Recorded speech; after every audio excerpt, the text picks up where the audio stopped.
आ गए आप। आ गए हो तो चैनल को सब्सक्राइब कर लेना, वीडियो अच्छी लगे तो लाइक और शेयर कर देना और हाँ, बेल आइकन जरूर दबा देना ताकि आपको नई वीडियोस की नोटिफिकेशन मिलती रहे।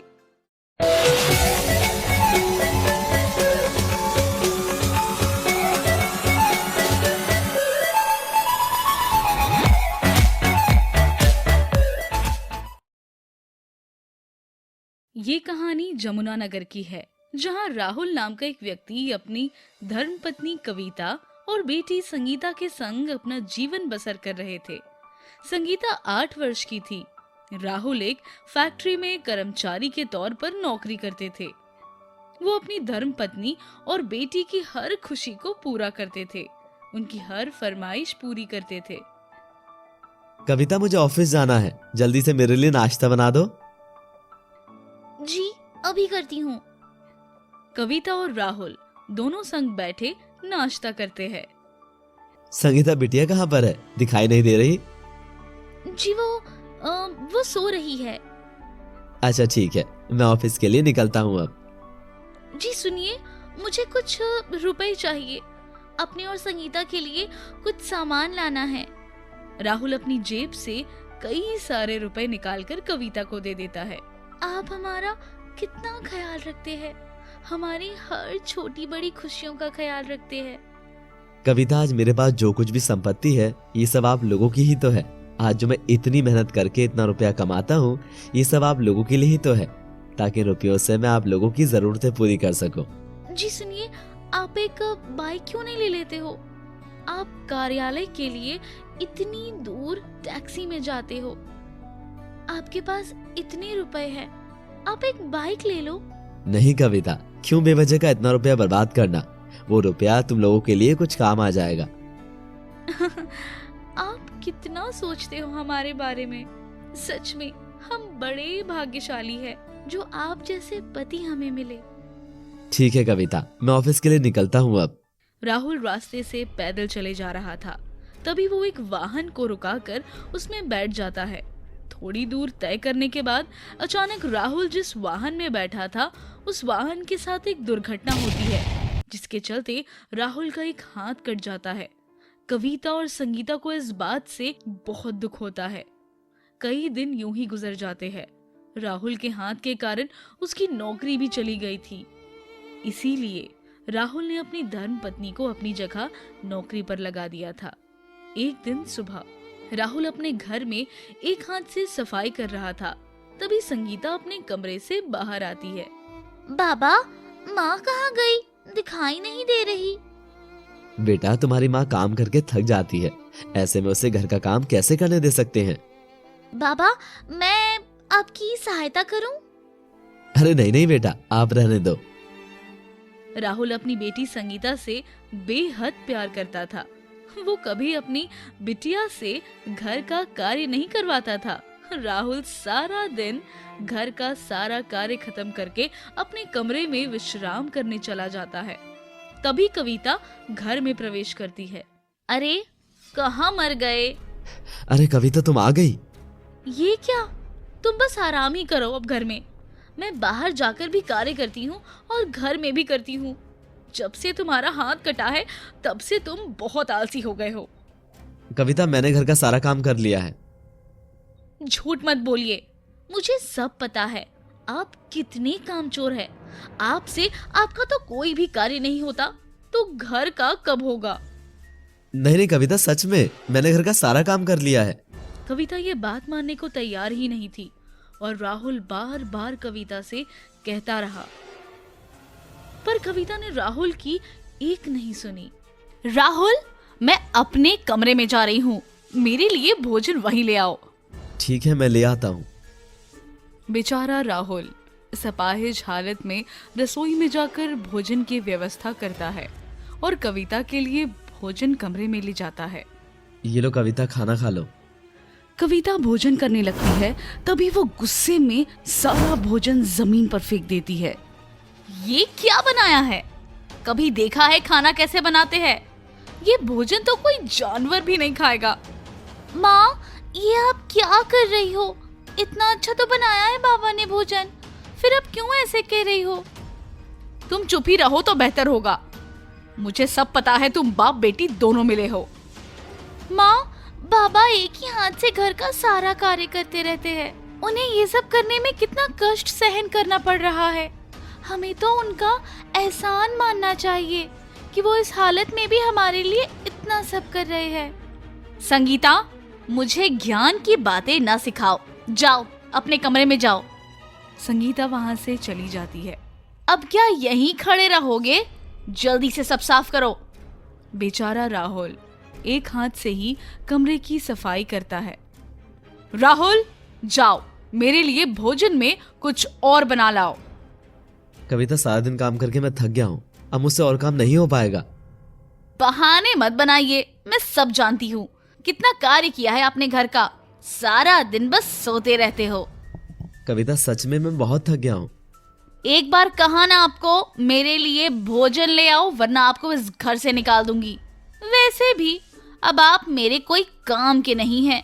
अगर यहाँ रहना चाहते हो तो ये सब कार्य करना होगा, तभी तुम्हें और तुम्हारी बिटिया को 2 वक्त का भोजन नसीब होगा। क्या कह रही हो कविता तुम? मैं सच कह रही हूँ। मैं सारा दिन मेहनत करके रुपया कमाती हूँ और तुम शान से बैठकर खाओगे। अगर यहाँ रहना है तो घर का कार्य करना होगा, वरना इसी समय अपनी बिटिया को लेकर यहाँ से चले जाओ। अगर मैंने ऐसा किया तो मैं इस अपाहिज शरीर से कैसे अपनी बिटिया की परवरिश करूंगा, जिस पत्नी के लिए मैंने सारी जिंदगी अपनी खुशियों को कुर्बान कर दिया। वही पत्नी के पास जब पैसे आए तो वो मुझे घर से निकाल रही है। ये कैसी लीला है तेरी भगवान, ये कैसी लीला है तेरी। ये सब सोचकर रोते रोते राहुल भोजन बनाने चला जाता है। कई दिन ऐसे ही चलता रहा। कविता राहुल पर इसी तरह अत्याचार करती रहती है। माँ, मुझे कुछ रुपए चाहिए। क्यों? क्यों चाहिए रुपए तुम्हें? माँ, मुझे अपने लिए कुछ सामान लाना है। नहीं है मेरे पास रुपए, अपने बाबा से लो जाकर। माँ, बाबा ने अपनी नौकरी आपको दी है। वो हमेशा मेरी हर ख्वाहिश पूरी करते हैं, कभी मुझसे सवाल नहीं किया, पर आज आप मुझे क्यों रुपए नहीं दे सकती? ज्यादा जुबान ना चलाओ, वरना दोनों बाप बेटी को इस घर से निकाल दूंगी। चल मेरे पैर दबा आकर। कविता का ये जुल्म अत्याचार बढ़ता ही जा रहा था। राहुल संगीता पर हो रहे अत्याचार और बर्दाश्त नहीं कर पा रहा था। अरे संगीता बेटिया, मैं कब से तुम्हें ढूंढ रहा हूँ, यहाँ आओ। बाबा, मैं माँ के पैर दबा रही हूँ। मुझे किसी भी तरह अपनी फूल जैसी बिटिया को उस डायन के पास से हटाना होगा। अरे बिटिया, मैं कविता के पैर दबा दूंगा, तुम मेरा एक काम कर दो। बेचारा राहुल एक हाथ से ही कविता के पैर दबाने लगता है। अगले दिन सवेरे, राहुल, मैं कार्यालय जा रही हूँ, तुम घर का सारा कार्य कर लेना, वरना आज तो तुम्हारी खैर नहीं। कविता, मैं कर लूंगा, तुम अपना ध्यान रखना। राहुल, पहले बाजार से जाकर सब्जी ले आना। ये कहकर कविता अपने कार्य के लिए चली जाती है। राहुल भी सब्जियां लेने बाजार चला जाता है। चलो, मैं जल्दी से घर की सफाई कर लेती हूँ ताकि बाबा को ना करना पड़े। मासूम संगीता अपने छोटे छोटे हाथों से घर की सफाई करने लगती है। थोड़े समय बाद राहुल घर में प्रवेश करता है। अरे बिटिया संगीता, आप ये क्यों कर रही हो? मैं ये सब कर लूंगा। बाबा, जब आप घर का कार्य करते हो तो मुझे बिल्कुल भी अच्छा नहीं लगता, इसलिए मैं ये कार्य कर रही हूँ। बिटिया, तुम तो हमारी जान हो, हम तुमसे ये नहीं करवा सकते। अभी तुम्हारे बाबा जिंदा है बेटा। बाबा, आपने हमारे लिए कितना सब किया है, फिर भी माँ आप पर इतना अत्याचार क्यों कर रही है? नहीं बिटिया, तुम्हारी माँ कोई अत्याचार नहीं कर रही। अब अपने ही घर का काम करने में कैसी तकलीफ भला? नहीं बाबा, मैं जानती हूँ आपको बहुत तकलीफ होती है। राहुल और संगीता दोनों मिलकर एक दूसरे को भोजन खिलाते हैं, एक दूसरे के काम में हाथ बटाते हैं और यूं ही शाम हो जाती है। तभी कविता घर में प्रवेश करती है।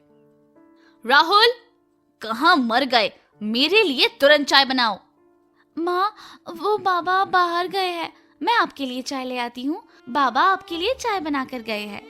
टाइम मिला नहीं कि चले गए नवाब साहब घूमने। बस माँ, बहुत हो गया। बाबा हमारे लिए इतना सब कर रहे हैं, फिर भी आपको बाबा की जरा भी परवाह नहीं। उनका एक हाथ कट गया, फिर भी वो हमारे लिए घर का सारा कार्य करते हैं, भोजन बनाते हैं। आपको तो उनका एहसान मानना चाहिए, पर नहीं, आप तो उन पर अत्याचार कर रहे हैं। बस करो संगीता। संगीता रसोई में चली जाती है और वो कविता के लिए चाय ले आती है। कविता गरम चाय संगीता के चेहरे पर फेंक देती है। संगीता का सारा चेहरा जल जाता है और वो दर्द के मारे रोने लगती है।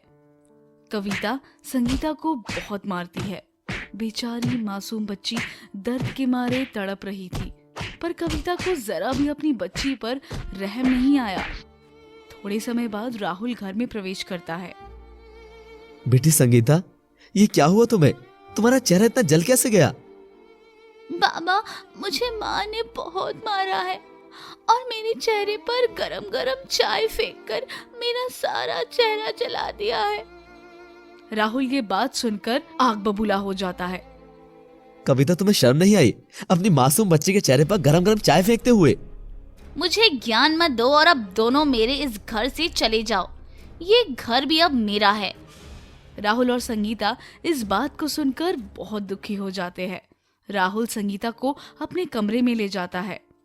हे भगवान, ये सब क्या हो गया मेरे सुखी जीवन में? कितने खुश थे हम सब, पर जब से कविता ने काम करना शुरू किया है तब से उसका अत्याचार बहुत बढ़ गया है। मैंने कभी नहीं सोचा था कि कविता इस तरह का व्यवहार करेगी हमारे साथ। राहुल रोते रोते रसोई में जाता है और 2 गिलास दूध लेकर उसमें जहर मिलाकर अपनी बिटिया संगीता के पास जाता है। बाबा, ये क्या लाए आप? मुझे नहीं पीना। बेटी, ये पी लो, इससे तुम्हारे सारे दर्द एक ही बार में खत्म हो जाएंगे। संगीता दूध का ग्लास लेती है और पूरा दूध पी लेती है। थोड़ी देर बाद मासूम संगीता इस संसार को छोड़कर हमेशा हमेशा के लिए चली जाती है। राहुल ये सब देखकर बहुत रोने लगता है और वो भी ग्लास में रखे जहर वाले दूध को पी लेता है। दोनों बाप बेटी जहर वाला दूध पीकर इस दुनिया से चले जाते हैं। राहुल अपनी बेटी पर जुल्म सितम सहन नहीं कर पाया, इसीलिए उसने अपनी और अपनी बिटिया की जान गंवा दी। बाप के लिए बेटी का प्यार और बेटी के लिए बाप का प्यार एक मिसाल बनकर रहेगा। कविता ये सब बर्दाश्त नहीं कर पाई और वो एक गहरे सदमे में पहुंच गई। उसकी दिमागी हालत ठीक ना होने की वजह से उसे भी एक मेंटल हॉस्पिटल में डाल दिया गया। जीवन में कभी भी पैसा का घमंड मत करिए, क्योंकि ये जीवन बेहतर बना भी सकता है और जीवन बिगाड़ भी सकता है।